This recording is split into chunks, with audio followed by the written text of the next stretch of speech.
I do have a plan. I've got something in the works with the Vesc. A bit experience, and this is kind of the beauty of Vesc that like, if you want to get into Vesc and like just ride it like a normal one wheel, you can.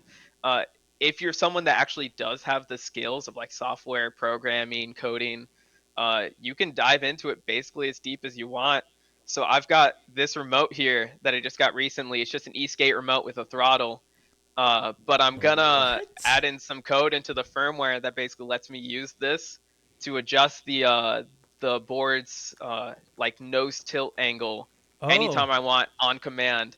So normally when one wheels are hitting jumps, what you have to do is come in with as much speed as possible and then bring the nose up by braking, because otherwise you'll just dig the nose right in, right? Yeah, yeah. With this, I can bring the nose up and then continue to With accelerate their off speed. the kicker and basically be able to hit jumps like EUCs do. So Wow.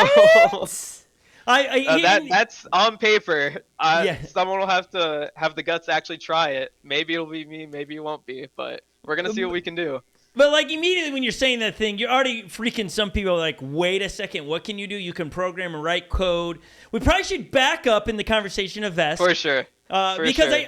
I think my understanding with Vesc, I would not get a Vesc to ride it like I would a one wheel. Like I think you're missing the point of Vesc if it's just I'm gonna have a Vesc board just to keep riding and never take advantage of all of the bells and whistles that are For available, sure. right? Like why go through that? Um, and I'm sure Yeah, there's other for people. sure. There's definitely so there will always be an audience for future motion boards. Some people come at Vest from a perspective of like wanting future motion to go out of business. At least me personally, that's not how I see it at all. There will always be a market for a board that someone just wants to buy something, not worry about it. Just want to ride when they want to ride. And there's definitely like a beauty in the simplicity of that. Uh, for someone like me that actually uh, is willing to take the extra time to like learn a few things here and there and wants to get the most out of my product, uh, Vesk is it basically allows for that because like I don't just have certain presets that I just have to accept that that's the way the board rides. I can basically dive in as deep as I want, and that doesn't have to be super deep. It's definitely uh, you still have to tinker with it to an extent, but it's at a point where there's a controller that you can buy from Baker's PEV that's totally pre-assembled. I sent you the link to it. Totally pre-assembled. It's almost drop-in, plug-and-play. There's a few extra things you have to do to get it set up, and there's videos online to help do that. But when If you you look say up, that, Nico, I'm sorry to interrupt you because immediately you say no, that. you're fine. If you have any questions at all, please feel free to interrupt Yeah, me.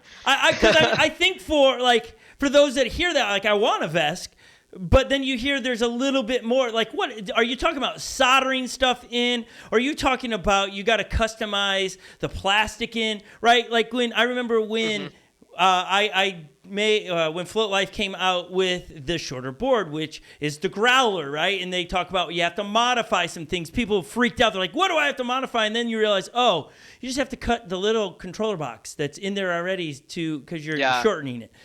Wasn't alarming, but so what are you saying? A couple other things. So I buy into. We don't have an image of what he's talking about. The complete plug-in Hmm. controller box. That's $700 for those that want to know. $700, and you can purchase that.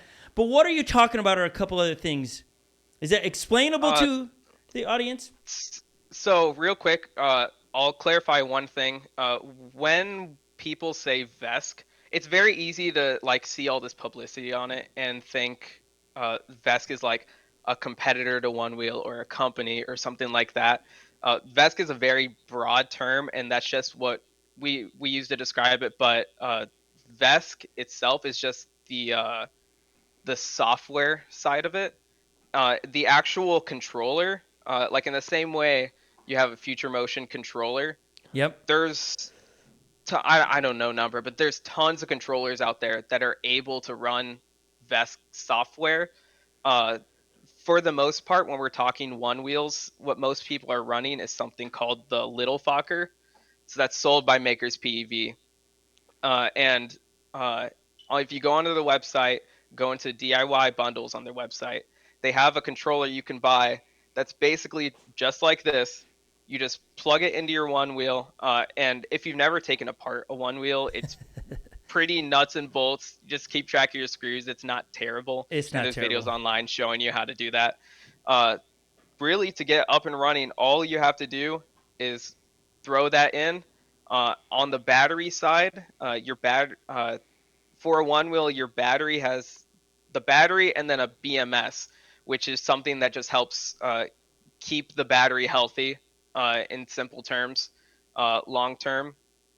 And the easiest way to get started is to just take that BMS out because it's not compatible with the Mm. little Fokker with a Vesc. Uh, there's DIY stuff you can do to get it compatible, but in the short term, if you're just trying to get up and running, you can go without it. So all you have to do is plug in the controller, take out the BMS, and for the most part, it should be good to go.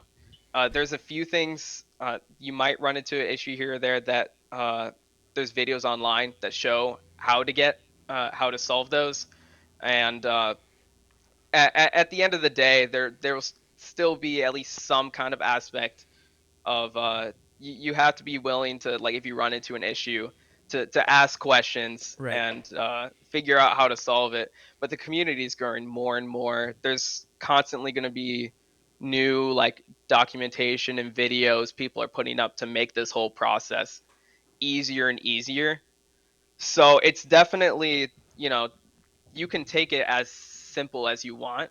Right. If you don't know how to solder, me personally, people might not realize this. I've never soldered in my life.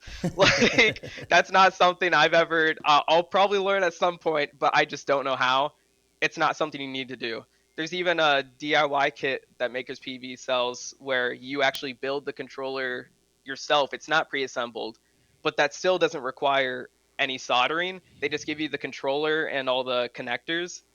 You have to source a 3D printed enclosure like this, that you can either print it yourself or there's people that buy them, and you just put everything together. But it's honestly kind of like adult Legos. Yeah, yeah.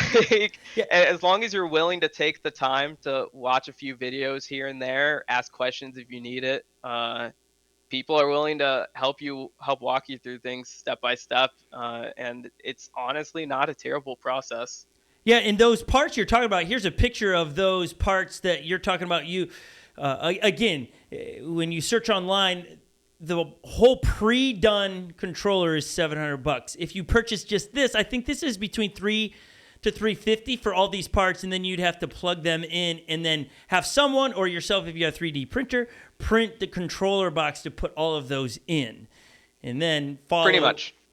what Nico's saying there. Put that in, pull out the BMS if you don't want to do a workaround with that. And then at this point too, doesn't it make sense to upgrade your battery? Because you were just talking about I was running 80 volts, right? At this point you're inside your one wheel, and you're Yep. I would assume if you're gonna put this whole system in and get the software of the Vesc in there, because that's the hopes, is you want to get the Vesc software in there. Well, put a bigger battery in there because you're going to get more out of your one wheel. Thank you, guys. It's been a pleasure. Subscribe to the YouTube channel right here for your latest one wheel content. We try to get some of the most creative people and influencers in on this podcast for the community, so you get to know them and hang out with them. We love doing this. If you subscribed, you get reviews throughout the week, made videos that are doing like more than just showing you a product. We go put them to use, test them out, see what they're like. So stay tuned for that. If you want to go watch some videos that are just straight entertainment from our races and stuff, we drop those on Sundays, so you'll love those.